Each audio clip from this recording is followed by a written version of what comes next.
Alors, l'État d'Israël existe depuis 1948 et il faut être conscient du fait qu'aujourd'hui, c'est pratiquement fait en 2021, sinon ce sera fait dans les toutes prochaines années. La majorité des Juifs du monde vivent dans l'État d'Israël. Il y a dans l'État d'Israël d'aujourd'hui près de 7 millions d'habitants juifs et un peu plus de 9 millions d'habitants au total. Or, il y a entre 14 et 15 millions de juifs dans le monde, donc on est pratiquement arrivé au stade où l'État d'Israël va devenir le centre majoritaire du peuple juif dans le monde. Et surtout, je crois que ce qui est important de comprendre, si on veut comprendre quelque chose à l'État d'Israël, c'est que les juifs y vivent en étant la majorité sur place, alors que dans la diaspora, les juifs sont partout une minorité. Et que ça change profondément la situation des juifs de devenir majoritaire quelque part, alors que d'être minoritaire implique forcément que vous êtes dépendant de l'humeur de vos voisins. Quand les juifs sont en diaspora minoritaire dans une société qui vit en paix, qui n'est pas troublée par des crises économiques, par des crises politiques graves, ou par des crises sanitaires graves, eh bien, ça se passe plutôt bien. L'insertion sociale, l'épanouissement social des minorités juives ne pose pas de problème. Mais quand les sociétés sont troublées, et malheureusement, on est sans doute dans une période comme ça au début du XXIe siècle, eh bien, il est toujours tentant pour un certain nombre d'éléments dans la société, minoritaires souvent, mais actifs, de s'en prendre aux juifs, qui sont toujours une petite minorité, et ce sentiment de fragilité, de précarité, eh bien, il est une des causes fondamentales du phénomène sioniste, le souci de sortir de cette malédiction des minorités, et l'expérience fondamentale, c'est de devenir majoritaire dans un État juif indépendant, en l'occurrence l'État d'Israël, et j'ai eu l'occasion d'expliquer en quoi le choix de ce pays-là est évidemment appuyé sur des raisons profondes. Donc, comment est-ce qu'on est donc passé d'une population juive d'environ 650 000 en 1948 à presque 7 millions aujourd'hui en 2021. Eh bien, on est passé par un certain nombre de vagues de flux migratoires. Il y avait déjà eu donc 5 vagues d'immigration avant 1948 que j'ai très brièvement présenté dans mon intervention précédente. Et dans cette intervention-ci, je dirais que la première vague d'immigration après 1948, ça a été celle des rescapés de la Shoah. Les rescapés de la Shoah qui vivaient très nombreux dans des camps de personnes déplacées en Allemagne occupés par l'armée américaine ou par l'armée britannique, ou bien encore qui vivaient à Chypre internés par les Britanniques qui les avaient empêchés d'entrer en Palestine. C'est la première population qui est entrée en Israël en plein milieu de la guerre d'indépendance. Souvent, ils ont à peine posé leur maigre bagage qu'ils ont été incorporés dans l'armée, et certains d'ailleurs sont morts au combat, et parmi ceux qui sont morts au combat, il y en avait qui étaient les derniers survivants de leur famille. Donc on a à Yad Vashem à Jérusalem un petit monument qui parle de ceux dont le nom s'est éteint avec eux, parce qu'ils étaient les derniers survivants et il n'y a pas eu de descendance de ces personnes-là. Donc ça c'est le premier flux migratoire. Il faut ajouter que comme le bloc soviétique était favorable à la naissance de l'État d'Israël, pas mal de juifs d'Europe de l'Est rescapés de la Shoah et vivant dans des régimes sous contrôle communiste ont été autorisés à émigrer en Israël tout de suite autour de 1948. Vous voyez, je pense là à la Pologne, à la Roumanie, pas du tout les juifs de l'URSS proprement dite, mais les juifs des pays satellites de l'URSS ont été autorisés pendant une courte période, en 48, 49, 50, à partir vers Israël, puisque c'était bien vu par la politique soviétique. Entre parenthèses, pourquoi les soviétiques ont aidé à la naissance d'Israël? Tout simplement parce qu'ils voulaient nuire à l'Angleterre et que les sionistes étant en conflit avec l'Angleterre, alors que les pays arabes voisins étant amis de l'Angleterre et étant sous contrôle britannique en général, eh bien il fallait aider les sionistes contre l'Angleterre. Mais dès 1950, l'URSS a interrompu cette politique favorable à l'État d'Israël. Hein, et je vais en reparler dans le cours de mon intervention. Donc on a cette première vague d'immigration, des rescapés de la Shoah, et puis on a très vite aussi, dès 1949-50, une importante vague d'immigration des Juifs du Moyen-Orient, tout simplement parce que dès le vote de l'ONU pour le partage de la Palestine, eh bien, il y a eu des violences contre les Juifs dans les pays du Moyen-Orient. Il y a eu une grande insécurité pour les Juifs de l'Irak, de la Syrie, du Liban et de l'Égypte. Et donc, on a eu une immigration très importante, aussi du Yémen. En quelques années, ces pays-là se sont vidés de presque toute leur population juive, et presque tous sont venus en Israël et non pas vers d'autres destinations à travers le monde. Euh, la troisième vague d'immigration importante, qui elle commence plutôt au milieu des années 50, c'est l'immigration de l'Afrique du Nord, des Juifs d'Afrique du Nord, essentiellement de Tunisie et du Maroc. La Tunisie et le Maroc deviennent indépendants en 1956. Donc dans les 2 ou 3 années qui précèdent l'indépendance, on a déjà beaucoup de Juifs du Maroc et de Tunisie qui pensent que leur avenir n'est pas sur place après l'indépendance, mais sera plutôt en Israël. La masse des Juifs du Maroc et environ la moitié des Juifs de Tunisie arrivent en Israël dans ces années-là. Pas ceux d'Algérie qui, eux, vont partir vers la France au moment de l'indépendance de l'Algérie, hein, mais ceux donc du Maroc et de la Tunisie. En fait, les communautés juives de pays arabes les plus importantes, c'était l'Irak, le Yémen, le Maroc et la Tunisie. Donc ces 4 grandes communautés juives sont massivement arrivées en Israël.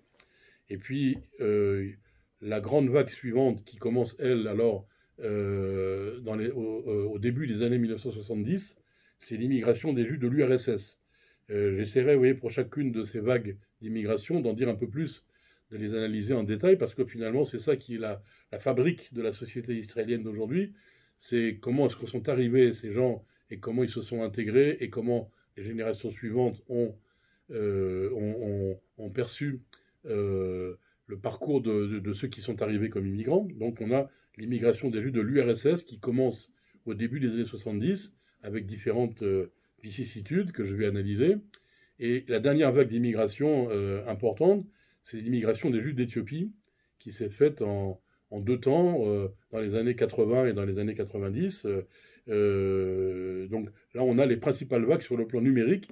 Évidemment, comme nous parlons depuis la France, eh bien, on pourrait aborder l'immigration des Juifs de France, dont il a été beaucoup question dans les médias français, dans un contexte d'incidents antisémites graves.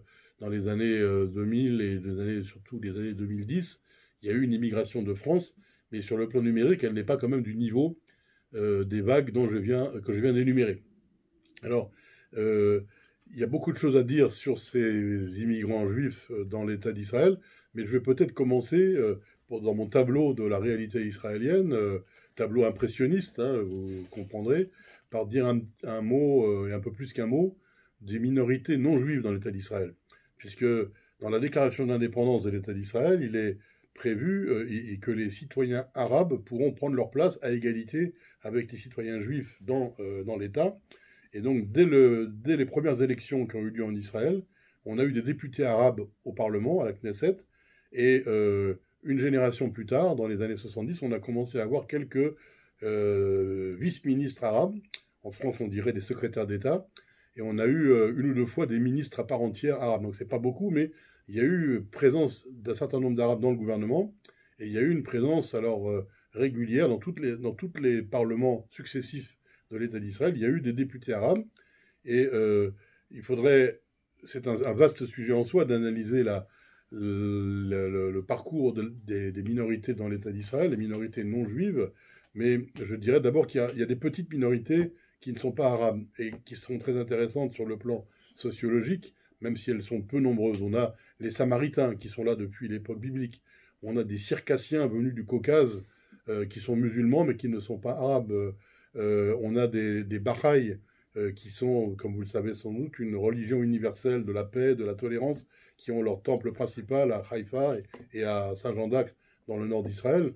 Donc on a ces petites populations qui ne sont ni juives ni arabes. On a aujourd'hui une importante population qui n'est ni juive ni arabe, qui sont tout simplement des travailleurs migrants qui viennent en Israël pour gagner leur vie, comme il y en a dans tous les pays occidentaux, comme il y en a dans tous les pays riches, en fait.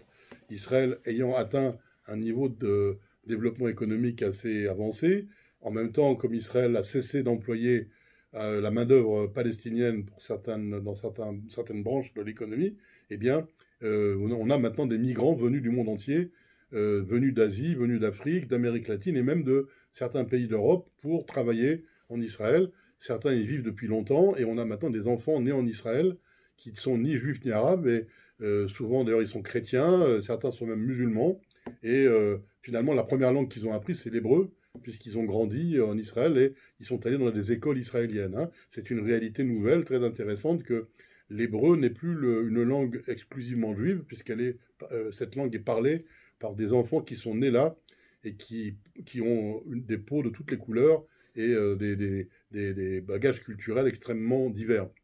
Mais je ne vais pas donc aborder ces populations-là trop. Par contre, la population arabe, évidemment, elle est importante, puisque ce sont les descendants de ceux qui ne sont pas partis sur les routes en 1948.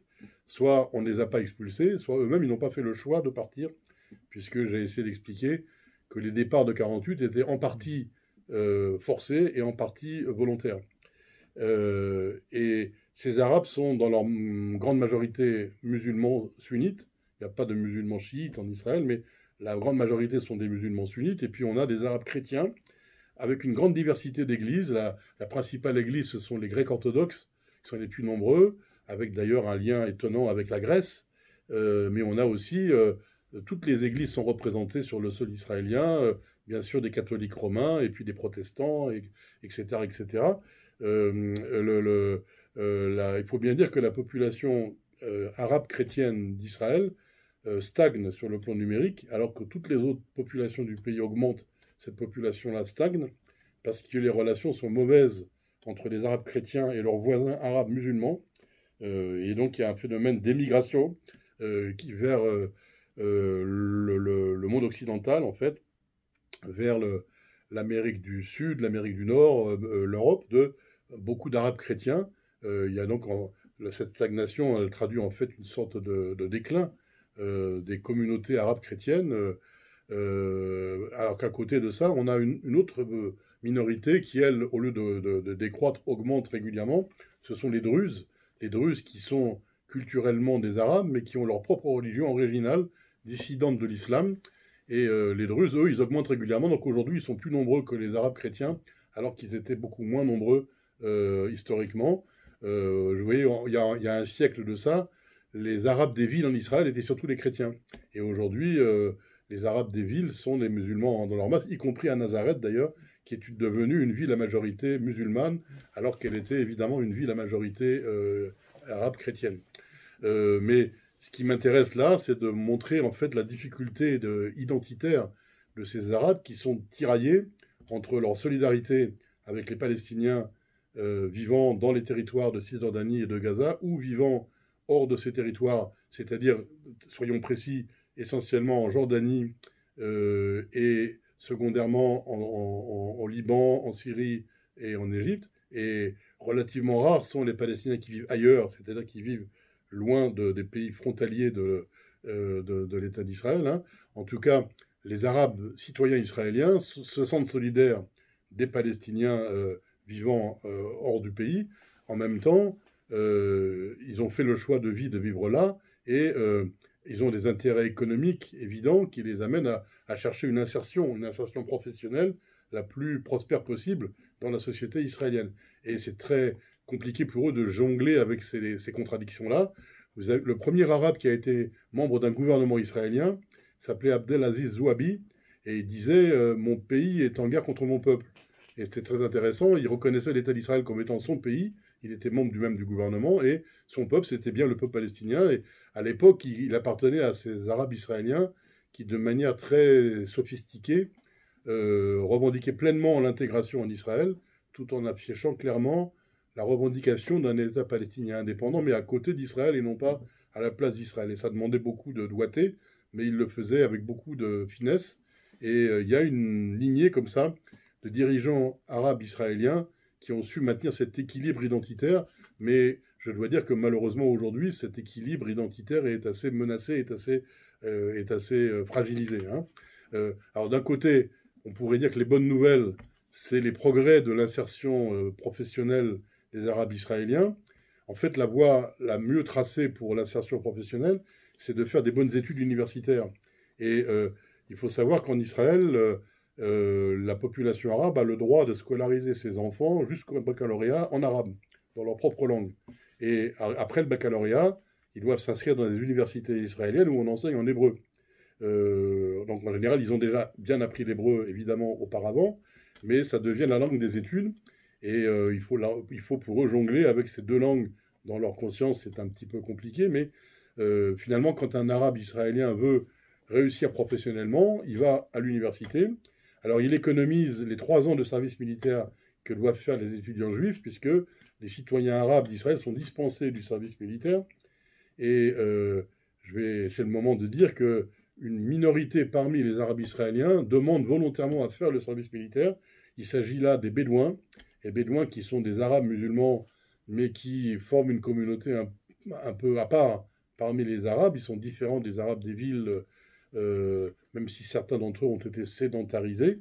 Et la communauté bédouine d'Israël, en principe, envoie ces jeunes hommes à l'armée, de manière volontaire donc. Et puis les Druzes, qui sont des Arabes, mais assez différents des autres, aussi de manière volontaire, envoient leurs enfants à l'armée, à tel point qu'ils sont devenus une composante importante de l'armée israélienne. Et aujourd'hui, on a même des généraux druzes dans l'armée israélienne, avec de hautes responsabilités dans cette armée. Mais donc, les autres Arabes n'envoient pas leurs enfants à l'armée, ce qui veut dire qu'ils gagnent 3 ans en termes d'études supérieures. Et on a donc en Israël, en fait, une surreprésentation des Arabes sur les campus. C'est spectaculaire quand vous allez sur un campus universitaire de voir des femmes voilées très nombreuses qui étudient, qui passent des diplômes. Et au bout du compte, donc on a un haut niveau d'instruction. Et le domaine dans lequel les diplômes sont le plus utiles, c'est le domaine de la médecine. Aujourd'hui, en Israël, la majorité des pharmaciens sont des Arabes, et une bonne partie du personnel médical est arabe, soit comme médecin, soit comme infirmier. Quand vous allez vous faire soigner dans un hôpital, eh bien, très souvent, vous tombez sur du personnel arabe, et c'est une réussite. C'est une réussite, d'ailleurs, en ce moment même où je vous parle, il y a beaucoup de tensions en Israël, mais il y a un clip qui circule, diffusé par des personnels de santé israéliens, aussi bien juifs qu'arabes. Ils parlent d'ailleurs aussi bien l'hébreu que l'arabe, pour dire qu'il faut arrêter la violence et qu'il faut bénéficier de cet esprit de coopération qui fonctionne tellement bien dans les hôpitaux. Il faudrait qu'ils sortent des hôpitaux pour fonctionner dans la vie en général. Donc on a d'un côté l'option des Arabes qui choisissent de faire de bonnes études et de chercher à faire des bons métiers. En fait, il y a un grand contraste entre les Arabes des villages et les Arabes des villes, et d'autre part entre ceux qui vivent dans des villes entièrement arabes et ceux qui vivent dans des villes mixtes où ils sont devenus minoritaires par rapport aux Juifs. Évidemment, ceux qui sont dans les villes mixtes sont les plus occidentalisés et modernisés dans leur mode de vie, alors qu'évidemment, ceux qui vivent dans les villages sont ceux qui sont restés le plus traditionnels dans leur mentalité, dans leur mode de vie. Et donc, la place de la religion, la place de la femme, tout ça est très différent selon les lieux où on observe la société arabe israélienne. Et là, il se passe des tas de choses intéressantes sur les contradictions internes et les mutations en cours dans la société arabe israélienne. Malheureusement, donc, il y a aussi, pour beaucoup de jeunes arabes israéliens, y compris parmi ceux qui sont très instruits, une option radicale en matière d'identité qui est pratiquement de faire comme si l'État d'Israël n'existait pas, c'est-à-dire de ne pas vouloir parler l'hébreu alors qu'ils l'ont parfaitement appris à l'école, et de se considérer comme des citoyens du Moyen-Orient arabe, en passant par-dessus l'échelon de l'État d'Israël, et à écouter des télévisions et des radios arabes, s'identifier entièrement comme palestiniens, comme le font d'ailleurs les journalistes occidentaux lorsqu'ils parlent d'eux, en les désignant comme des Palestiniens d'Israël. Eh bien, certains Arabes israéliens, effectivement, ont tendance à vouloir contourner leur appartenance à l'État d'Israël, mais ça complique tout.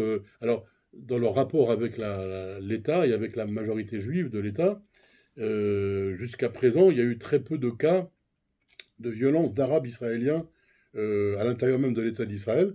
Il y a eu quelques cas de manifestations dans les rues israéliennes, de manifestations arabes réprimées par la police, qui ont fait des morts du fait de la police. Alors là encore, il y a eu, pourquoi est-ce que ça a dégénéré, pourquoi il y a eu de la violence à la fois des manifestants, à la fois de la police, c'est toujours très controversé. Mais au moment où je vous parle, les choses se sont aggravées et on a eu de la violence des citoyens arabes israéliens, non pas dans le cadre de manifestations qui dégénèrent, mais dans le cadre d'attaques directes contre des civils juifs qui sont leurs voisins. Et là, c'est beaucoup plus grave. Mais bien entendu, le contexte, c'est qu'il y a eu aussi des attaques de certains civils juifs contre des voisins arabes, donc des choses absolument injustifiables des deux côtés. Au moment où je parle, donc je ne sais pas encore comment ça va évoluer. Jusqu'à présent, on avait des relations de cohabitation sur le terrain qui était relativement paisible finalement, entre les Arabes désireux d'améliorer leur vie, la vie de leur famille, et puis leurs voisins juifs. On n'est pas en présence en Israël d'un racisme anti-arabe dans la majorité de la population. Il y a des éléments racistes qui existent malheureusement dans une partie de la population juive qui ont tendance à vouloir dominer la population arabe en ne respectant pas ses droits et en les méprisant. Mais cette attitude est assez marginale, elle est très minoritaire. L'attitude dominante dans la société israélienne, c'est que si un arabe a des compétences et des talents, il n'y a pas d'objection à travailler avec lui professionnellement, à cohabiter avec lui. Heureusement, d'ailleurs, c'est l'attitude qui prévaut en général. On ne peut pas exagérer l'importance de cette minorité raciste qui fait des dégâts, qui est très visible et qui sert un peu de symétrique à la violence de certains Arabes contre les Juifs, qui, dans les deux cas, est injustifiable. Alors, voilà, si j'avais le temps, je développerais plus l'histoire des attitudes politiques des Arabes israéliens. Dans la première génération, après 1948, il y a eu un système très humiliant mis en place par le gouvernement israélien dans les zones frontalières, qui étaient en fait les zones où habitaient le plus les Arabes, où leurs droits civiques étaient un peu suspendus. Il fallait demander des autorisations pour des tas de choses, et c'était très humiliant. C'est pour ça que les seuls Arabes qui, à l'époque, étaient remuants et s'exprimaient de manière un peu revendicative, c'était les communistes. Et il y avait une forte présence communiste parmi les Arabes israéliens. D'ailleurs, c'était souvent les Arabes chrétiens qui étaient les plus communistes, avec des liens intéressants avec les églises russes, vous voyez, orthodoxes.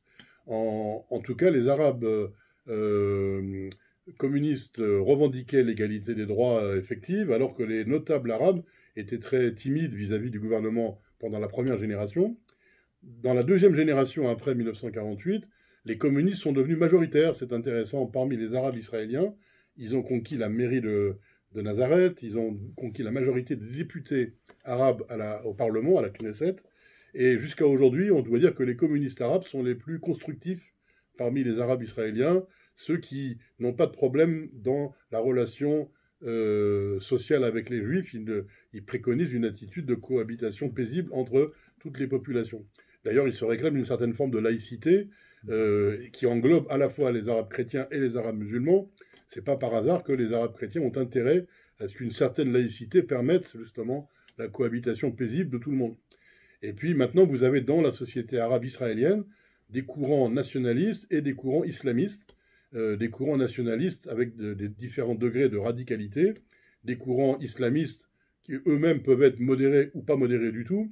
En général, on dit que les islamistes du sud du pays sont radicaux, alors que les islamistes du nord du pays sont relativement modérés et constructifs, ce qui veut dire qu'on a des députés islamistes au Parlement israélien, à la Knesset, et on a même eu, dans ce feuilleton interminable où Benjamin Netanyahou essaie de constituer un gouvernement, une tentative d'alliance entre Netanyahou et les députés islamistes, parce que les députés arabes qui ne sont pas islamistes n'aiment pas Netanyahou, ne veulent surtout pas voter pour lui, mais les députés islamistes, eux, seraient prêts à travailler avec lui du moment que les mosquées sont subventionnées par l'État, que les écoles religieuses arabes sont subventionnées par l'État. Ils n'y voient pas d'inconvénient. Et ça fait partie de la réalité israélienne que les religions minoritaires sont reconnues par l'État pour gérer l'état civil des citoyens qui ne sont pas juifs. Donc l'état civil musulman est géré par les autorités musulmanes, l'état civil chrétien par les autorités chrétiennes. Et donc du point de vue des islamistes qui mettent en premier l'islam dans tous les domaines, l'État d'Israël finalement est plutôt un État convenable qui les laisse faire leur travail culturel, éducatif pour inculquer l'islam aux Arabes musulmans. Et ils n'ont pas d'obstacle à travailler, même avec Benjamin Netanyahou, alors que, évidemment, les autres hommes politiques arabes sont en général beaucoup plus radicaux, avec toutes sortes de variantes que je ne vais pas analyser maintenant. Bon, ça, c'était un bref aperçu sur la minorité et les minorités non juives dans l'État d'Israël. Maintenant, si j'aborde les populations juives avec les différentes vagues migratoires, rappelons-nous d'abord que environ les 2 tiers des juifs d'Israël sont déjà nés dans le pays. Ce sont ce qu'on appelle des sabras, on dirait des tsabarim en hébreu, sabra étant le nom de la sikh de barbarie. C'est le mot qu'on emploie pour parler de gens qui sont piquants à l'extérieur, mais qui sont tendres à l'intérieur. C'est l'image qu'ils veulent donner d'eux-mêmes, ces Israéliens un petit peu brusques dans leur manière, mais qui ont bon cœur. C'est l'image qu'ils ont d'eux-mêmes quand ils emploient le mot sabra. On a 2 tiers environ de Sabra, mais il y a quand même une influence des générations précédentes venant de pays très divers. Alors, un des grands clivages de la société israélienne, c'était le clivage entre ceux qui venaient de pays d'Afrique et d'Asie, comme on dit dans les statistiques officielles israéliennes, et ceux qui venaient de pays d'Europe et d'Amérique.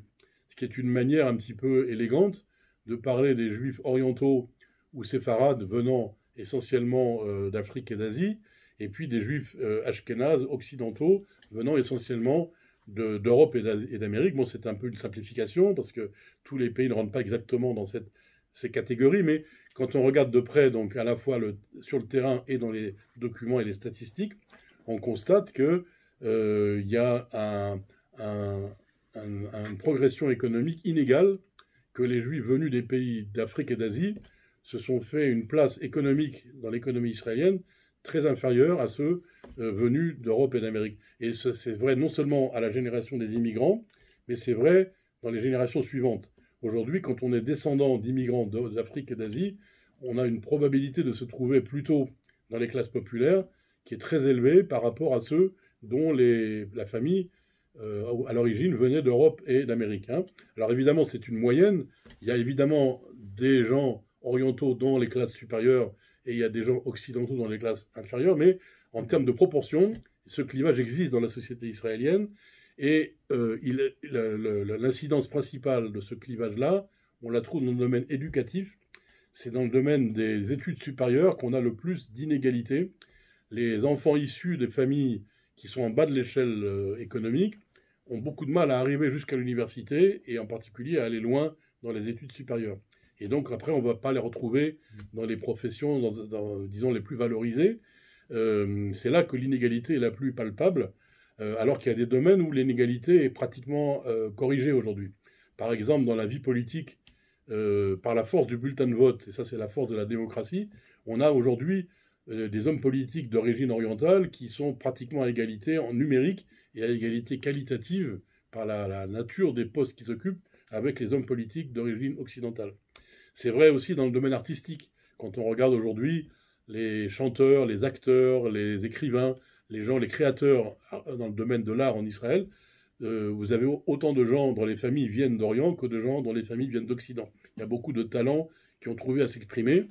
Il y a un domaine qui est moins noble, moins sympathique a priori, c'est le domaine militaire, où dans l'armée, on a aujourd'hui beaucoup d'officiers supérieurs d'origine orientale, y compris des chefs d'état-major au plus haut niveau. Donc il y a des domaines où l'égalité a été atteinte entre les juifs d'origine diverses, mais des domaines où elle n'a pas été atteinte, et dans le domaine des universités, c'est palpable, cette inégalité. Je dois dire que ce clivage-là s'est relativement atténué avec les générations qui se succèdent les unes aux autres.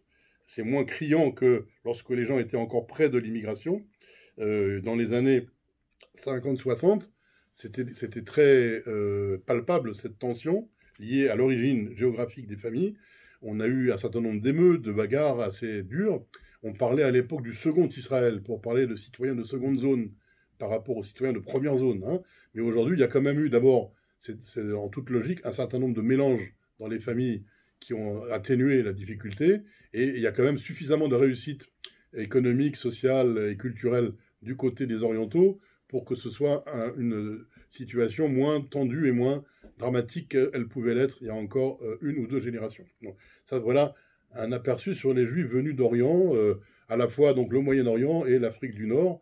D'ailleurs, puisque je m'adresse à un public français, je dirais que c'est assez fascinant quand on interroge les familles juives venues d'Afrique du Nord des deux côtés de la Méditerranée, parce que toutes ces familles, en fait, ont une composante qui a choisi la France au moment du départ de l'Afrique du Nord, et une composante qui a choisi Israël. Ceux qui sont arrivés en Israël ont connu de grandes difficultés économiques, et comme je viens de le dire, ont eu une grande difficulté à trouver leur place dans la société israélienne, et ils n'ont pas encore complètement réussi. De l'autre côté, ceux qui ont choisi la France ont connu une intégration exceptionnellement réussie et rapide. Les Juifs d'Afrique du Nord en France et leurs descendants sont très bien intégrés dans tous les domaines économiques, politiques, culturels. Et cependant, quand on les interroge, ceux qui ont choisi Israël disent malgré tout, on est heureux d'avoir fait le choix d'Israël, ceux qui ont choisi la France disent, on est en France aujourd'hui, très bien intégré, mais il y a quelque chose qui ne va pas, on ressent un malaise un profond, et ils connaissent de près leur famille qui vit en Israël, et ils se posent des questions sur l'éventualité d'une alia et de rejoindre cette famille qu'ils connaissent de près, qu'ils ont longuement, très souvent visité et interrogé. Hein. Bon, je voulais en passant faire cette remarque. Alors ça, c'est pour le clivage Orient-Occident. Je vais dire un petit mot de ceux qui sont venus de l'URSS, parce que d'abord, ils sont très nombreux. On estime aujourd'hui qu'en Israël, aujourd'hui, 1 million de personnes sont originaires de l'ex-URSS, dont environ un tiers ne sont pas juifs sur le plan de la loi religieuse juive, hein, puisqu'en URSS, il y avait énormément de mariages mixtes. C'était très encouragé par le régime soviétique. Donc beaucoup de gens qui avaient simplement un grand-parent juif ont choisi de faire leur alia. Et ce qu'on appelle la loi du retour israélienne reconnaît le droit à la citoyenneté israélienne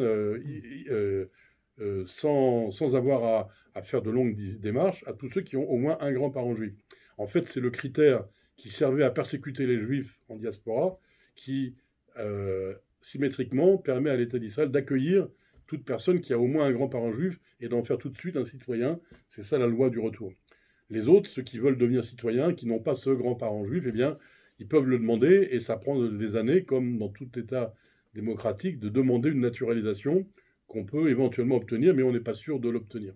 Alors, un tiers des gens venus de l'ex-URSS ne sont pas juifs sur le plan de la loi religieuse, ce qui n'empêche pas qu'ils se sentent intégrés dans l'État d'Israël, qu'ils vont servir dans l'armée notamment.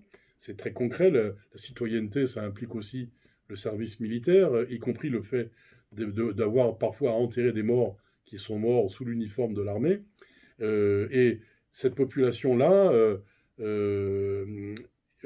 a un niveau d'instruction très élevé, parce que c'est un sujet en soi très intéressant. Je ne vais pas analyser pourquoi ils ont dû quitter l'URSS déjà à l'époque soviétique, et puis pourquoi après la chute du régime communiste, ils sont venus encore plus nombreux. Mais une des seules choses qui fonctionnait bien dans l'Union soviétique déclinante, c'était les universités. On avait une surreprésentation énorme des juifs dans les universités soviétiques. Par rapport à leur nombre réel, ils étaient parmi les plus diplômés. Donc on a énormément de scientifiques juifs ou bien d'artistes juifs, d'intellectuels juifs qui ont quitté l'URSS pour venir en Israël.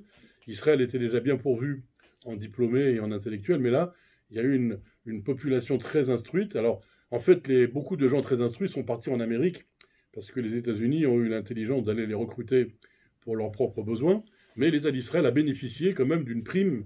Et c'est à ce moment-là qu'on a observé un bond en avant de la technologie israélienne, hein, de pointe, qui a fait qu'Israël aujourd'hui est un pays vraiment très dynamique et très compétitif dans le domaine de la technologie. C'est en partie par cette main-d'œuvre très qualifiée, mais qui acceptait d'être payée moins que dans les autres pays occidentaux, vous voyez, dans le contexte israélien. Donc ils ont été intégrés professionnellement. Et la première génération a dû travailler très dur, parce que dans toute immigration, la première génération connaît un déclassement professionnel, et pour remonter dans l'échelle au niveau où on était avant l'émigration, ça prend en général une génération. Mais aujourd'hui, oui, les familles d'origine russo-soviétique sont réputées en Israël pour être plus exigeantes que la moyenne en matière d'éducation pour leurs enfants. Ils ont même créé des écoles qu'on appelle les écoles russes pour donner un enseignement plus intensif à leurs enfants, parce qu'ils ont hérité ça de l'époque soviétique, le souci de beaucoup investir dans l'éducation.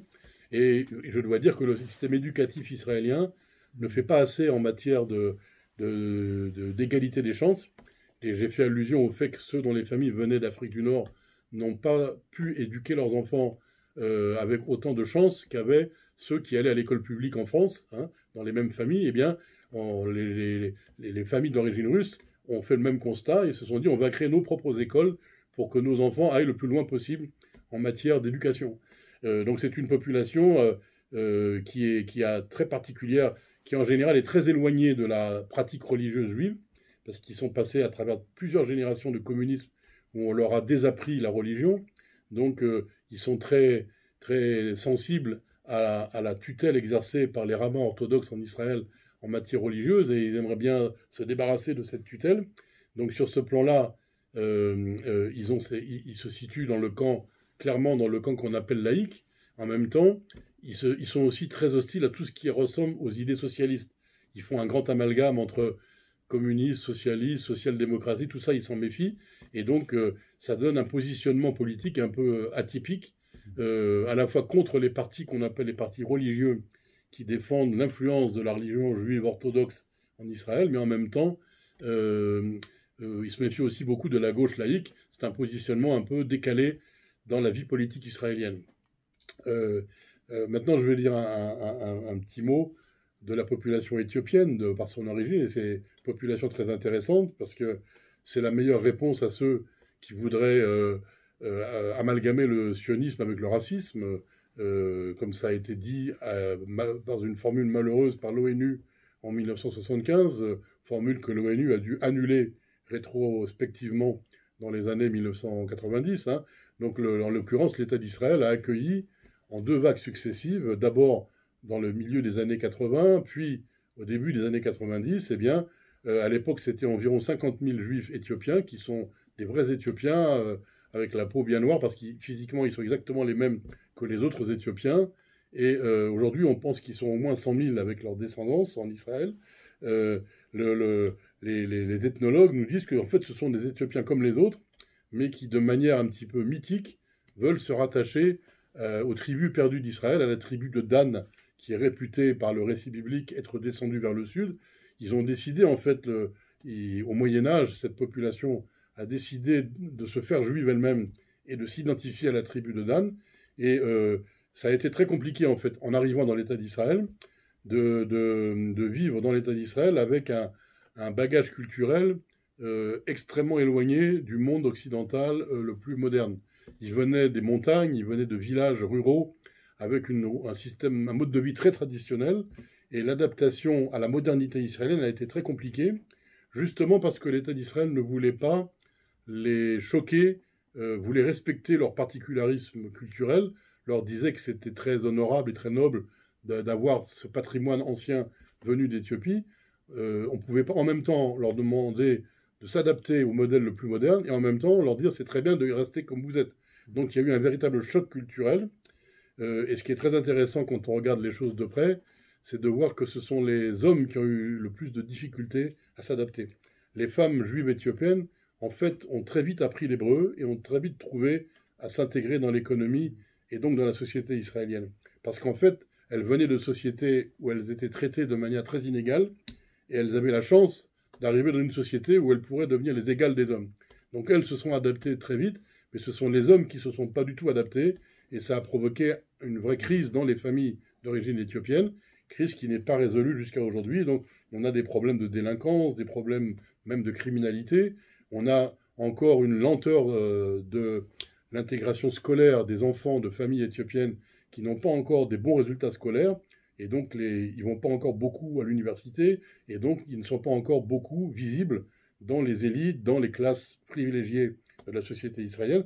Tout ça se fait lentement, il y a une intégration lente, et les ethnologues, là encore, quand ils regardent les choses de près, nous montrent des petits signes qui indiquent quand même l'intégration en cours, mais on ne rattrape pas si vite que ça un tel écart culturel, étant entendu que justement, lorsque les Juifs des pays arabes et musulmans sont arrivés, eux ont subi un choc culturel plus grave, parce qu'à l'époque, on n'avait pas de respect pour leur patrimoine original. On a eu une vraie dépréciation de l'identité juive orientale dans les années 50-60, qui a été une vraie humiliation, et c'est parce qu'on n'a pas voulu répéter cette humiliation-là avec les Éthiopiens qu'en fait on a créé les conditions pour accepter la lenteur de leur intégration. Ils s'intègrent au fur et à mesure que les hommes en particulier veulent bien aller en classe, étudier, s'adapter au rôle nouveau qui s'impose à eux, et finalement devenir des bons citoyens de la société israélienne. Hein. Mais c'était donc une expérience qui a beaucoup enrichi sur le plan symbolique et culturel la société israélienne. Et contrairement à des idées reçues, les rabbins orthodoxes en Israël s'entendent très bien avec les juifs éthiopiens, parce qu'en fait, ce sont les rabbins orthodoxes en Israël qui ont été les premiers à les reconnaître comme juifs au début des années 70, à l'époque où personne ne pensait encore à une aliyah de masse des juifs d'Éthiopie. Ce sont les rabbins orthodoxes israéliens qui ont validé cette théorie en fait un petit peu mystérieuse, disant qu'ils étaient les descendants de la tribu de Dan. S'il n'y avait pas eu cette validation rabbinique israélienne, en fait, toute la LIA n'aurait pas eu lieu en provenance d'Éthiopie, hein. Donc c'est une information inexacte. Il y a beaucoup de problèmes pour les Juifs éthiopiens en Israël, mais pas liés à un rôle négatif qui serait celui du rabbinat orthodoxe. Alors en fait, j'en arrive maintenant à la majorité des Juifs israéliens qui sont juifs et qui se posent beaucoup de problèmes justement en matière de religion parce qu'ils acceptent mal le rôle officiel dévolu au rabbinat orthodoxe. Puisque dans le judaïsme, on a des courants religieux, on a un courant qu'on appelle orthodoxe, avec d'ailleurs tout un éventail de nuances à l'intérieur de ce qu'on appelle orthodoxe, hein, des orthodoxes modernes qui acceptent le sionisme, des orthodoxes pas du tout modernes, qu'on pourrait appeler ultra-orthodoxes, qui eux n'acceptent pas le sionisme. D'autre part, on a des courants non orthodoxes qui sont le courant libéral et le courant qu'on appelle en France massorti, qu'on appelle aux États-Unis conservateur. Donc on a tout cet éventail de courants religieux, et puis on a des juifs qui déclarent qu'ils ne sont pas du tout croyants et pas du tout pratiquants. Après, quand on regarde les choses de près, on voit que même ceux qui se déclarent non pratiquants, en fait, en général, ont un minimum de pratique. Par exemple, 90% des Israéliens juifs font quelque chose pour la Pâque juive, font une soirée de la Pâque juive, même s'ils ne vont pas par ailleurs à la synagogue et se déclarent non pratiquants.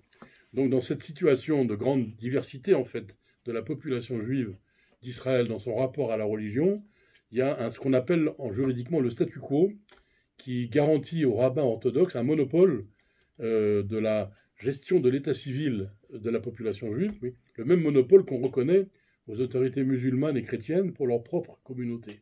Et dans le cas des juifs où une partie de la population se veut non pratiquante ou même non croyante, c'est très difficile à admettre ce rôle exclusif des rabbins orthodoxes.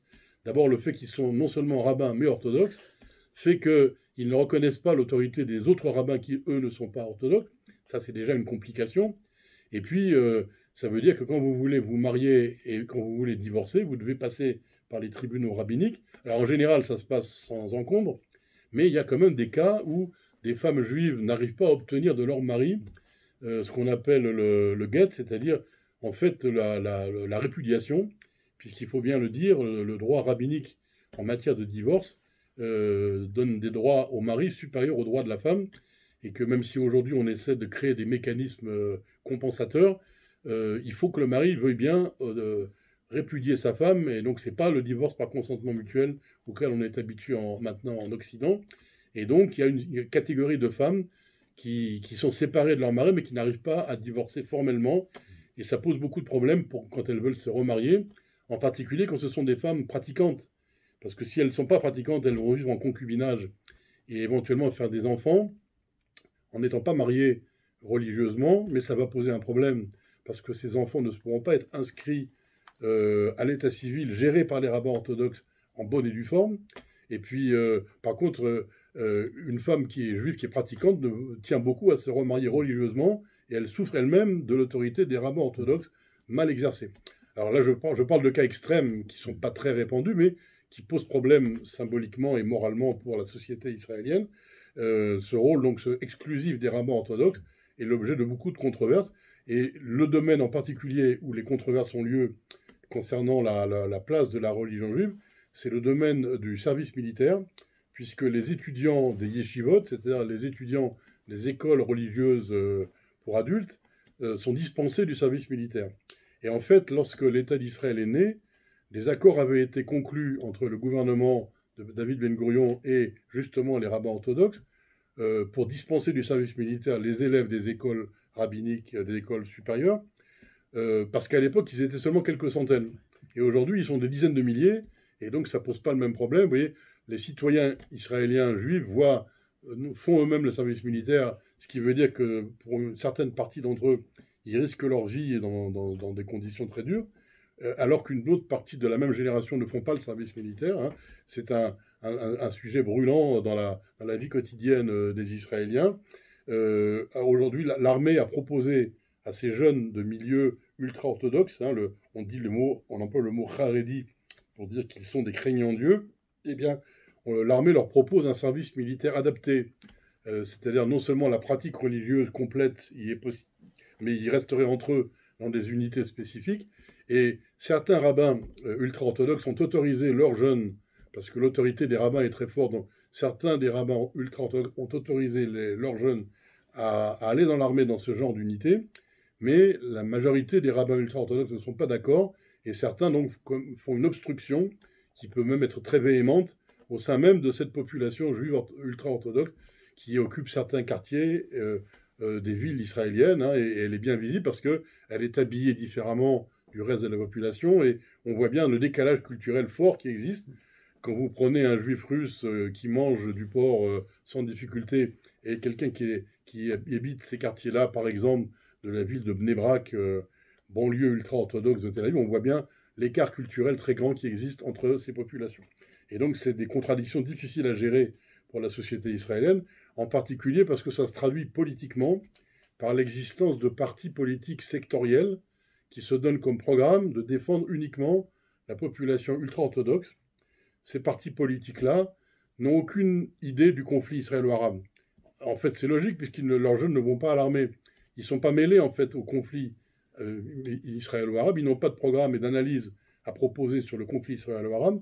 La seule chose qu'ils demandent, c'est que le gouvernement subventionne leurs écoles religieuses supérieures et subventionne leurs écoles primaires et secondaires. Et ils arrivent à l'obtenir dans des marchandages parlementaires, mais ça rend les majorités tout à fait fragiles et même souvent ingouvernables, parce que ils acceptent des transactions de toutes sortes avec les autres partis politiques. Alors, en ce moment, par exemple, on voit bien que le parti qui lui aussi est un parti sectoriel, qui veut défendre les immigrants de l'ex-URSS, ce parti-là aimerait bien être dans un gouvernement de droite, mais ils sont hostiles aux rabbins ultra-orthodoxes. Et donc, ils ne peuvent pas cohabiter dans une même majorité avec les partis qui défendent les juifs ultra-orthodoxes. Voilà, ça fait partie de ces contradictions. J'ai mentionné ce problème qui est très important du mode de scrutin, qui est la représentation proportionnelle intégrale, c'est-à-dire qu'en gros, en Israël aujourd'hui, il faut que vous ayez un peu plus de 2% des voix aux élections pour avoir le droit d'avoir un siège de député. Hein. Il y a 120 députés au Parlement, donc vous faites le calcul. Normalement, un député représente 0,8% des voix. Or, en fait, après toutes sortes de péripéties, on a mis un seuil à 4 sièges de députés, ce qui correspond, si je ne me trompe pas, à 2,5% des voix. Mais ça veut dire que dès que vous avez 2,5% des voix, vous pouvez faire un groupe parlementaire et rentrer dans les combinaisons de toutes sortes. C'est-à-dire que les grands partis politiques qui structuraient la vie politique, qui étaient essentiellement le Parti travailliste à gauche et le Likoud à droite, ces deux grands partis se sont affaiblis. En fait, le Parti travailliste a carrément fondu. Le Likoud a gardé une certaine importance, mais il n'arrive plus à fédérer une coalition durable autour de lui. Donc ça, c'est en ce qui concerne le système politique. Je dirais, pour un petit peu conclure un peu mon analyse, je parlerai de l'identité israélienne. Qu'est-ce qui fait qu'un juif vivant en Israël a une identité originale qui n'est pas la même que celle d'un juif vivant en diaspora, qui est d'abord citoyen du pays où il habite, même si par ailleurs il est de confession juive, comme on dit en France, où il assume son identité juive. En Israël, la première génération de l'État était la génération qui voulait couper les ponts avec la diaspora. C'est-à-dire que les Israéliens, les jeunes Israéliens des années 50, on leur inculqué à quel point ils étaient différents des Juifs de la diaspora. Ils étaient des jeunes hommes libres, n'ayant peur de rien, donc ayant physiquement solides, sportifs si possible, des combattants valeureux, cultivant la terre si possible, étant avec ce contact physique avec la terre qui faisait qu'on était un juif nouveau, donc en fait un homme nouveau. Et il y avait différents degrés dans cette interprétation, dans ce rêve des années 50, mais cette génération a été éduquée comme ça. Mais il y a eu notamment 2 épisodes dramatiques qui ont fait que les Israéliens ont renoncé à cette vision d'eux-mêmes. C'est d'abord en 1967, la crise qui a précédé la guerre des 6 jours, pendant laquelle Israël s'est senti très isolé internationalement, où il y a eu cette angoisse d'être abandonné par le monde entier avec le risque d'être à nouveau détruit, de connaître une nouvelle Shoah. Finalement, ça s'est terminé par un grand succès militaire, mais il y a eu cette expérience d'angoisse. Et puis il y a eu 1973, où là, la guerre de Kippour s'est terminée également par une victoire israélienne, mais a été précédée par une très dure bataille militaire, où les Israéliens ont eu vraiment peur de perdre et ont eu peur d'être éradiqués. Et finalement, ils ont compris qu'ils étaient eux-mêmes des Juifs, pas si éloignés que ça des Juifs de la diaspora, que le lien qui les unissait à la diaspora était plus fort que ce qui les différenciait. Et comme cette période-là, des années 70, correspond aussi à l'époque où les Juifs orientaux veulent obtenir enfin la reconnaissance de la valeur de leur patrimoine qui était déprécié dans la génération précédente, eh bien, à partir des années 70, on éduque les jeunes Israéliens dans le fait, je parle là des jeunes Israéliens juifs, dans le fait qu'ils sont eux-mêmes héritiers du judaïsme de la diaspora, que leur famille vient de quelque part, que la diaspora n'était pas une grande parenthèse stérile dans l'histoire juive, qu'il y avait quelque chose de créatif dans la diaspora, aussi bien la diaspora d'Occident que celle d'Orient, et que donc les jeunes Israéliens sont les porteurs de cet héritage-là, et que ça fait partie du fond commun de l'identité israélienne, juive, partagée avec les Juifs de la diaspora. Donc ça, c'est une évolution qui a eu notamment comme conséquence le fait qu'on s'est tout d'un coup relié à la mémoire de la Shoah autrement que la première génération des Israéliens. Dans la première génération, on était très embarrassé en fait par cet événement terrible de la Shoah, et on avait tendance à reprocher de manière implicite, mais quand même, on reprochait aux Juifs de diaspora, victimes de la Shoah, le fait qu'ils n'étaient pas venus auparavant dans le pays, qu'ils n'avaient pas compris suffisamment tôt le message sioniste. Il y avait ce sionisme un peu radical qui ne respectait pas finalement la situation victimaire des Juifs pendant la Shoah. Et c'est pour ça que les rescapés qui ont émigré en Israël ont été mal reçus. C'est une histoire triste à raconter, mais de même que les rescapés après la guerre ont été mal respectés en Europe, en Amérique, là où ils ont essayé de refaire leur vie, ils ont été mal reçus parmi les non-juifs, mais ils ont aussi été mal reçus en Israël parmi les juifs. Et ça a pris toute une génération d'apprendre à entendre leur message. Alors on dit en général que c'est au moment du procès d'Eichmann en 1961 qu'on a donné la parole pour la première fois aux rescapés et que l'expérience de souffrance qu'ils avaient vécue a pu être entendue par les autres Israéliens. Et puis progressivement, la mémoire de la Shoah, qui était une mémoire taboue, la mémoire victimaire, en fait, les Juifs, pas simplement comme combattants héroïques, parce que c'était la seule mémoire autorisée, la mémoire des résistants juifs héroïques qui avaient combattu les nazis, les armes à la main, et d'ailleurs qui étaient souvent des sionistes, ça tombait bien, eux, on pouvait parler d'eux. Tout d'un coup, on a ouvert les vannes de parler aussi des victimes, beaucoup, en les respectant et même en étant émus par ce qui leur était arrivé. Et le résultat, donc, a été une sorte de débordement émotionnel, pas complètement canalisé, qui fait qu'aujourd'hui, la journée de la mémoire de la Shoah, qu'on appelle Yom HaShoah au printemps, elle est fortement marquée dans le pays, et que la mémoire de la Shoah occupe une place dans l'éducation israélienne, avec par exemple les voyages en Pologne qui sont proposés à une grande partie des lycéens israéliens sur les lieux mêmes où ont vécu les Juifs victimes de la Shoah. Mais ça fait partie de cette problématique de l'identité israélienne qui est en construction. Alors je vais terminer là-dessus. Elle est en construction à la fois pour les nouvelles générations israéliennes ancrées dans la langue hébraïque, ancrées dans le pays, et elle est en construction aussi pour les non-juifs qui habitent le pays, qui sont devant des choix existentiels difficiles, et la réponse qu'ils apporteront à ces choix, les choix qu'ils feront, seront tributaires à la fois de l'attitude des juifs majoritaires et de leur propre inclinaison personnelle, oui. Mais c'est une situation tout à fait nouvelle dans l'histoire juive, que les juifs se trouvent en position majoritaire, en position d'avoir eux-mêmes à faire des choix sur leur propre destin, sans avoir toujours à s'en remettre aux autres pour décider à leur place. C'est un défi, ce que Emmanuel Levinas appelait la difficile liberté d'être un juif libre dans une société majoritaire. Voilà, je m'arrête là. Formidable.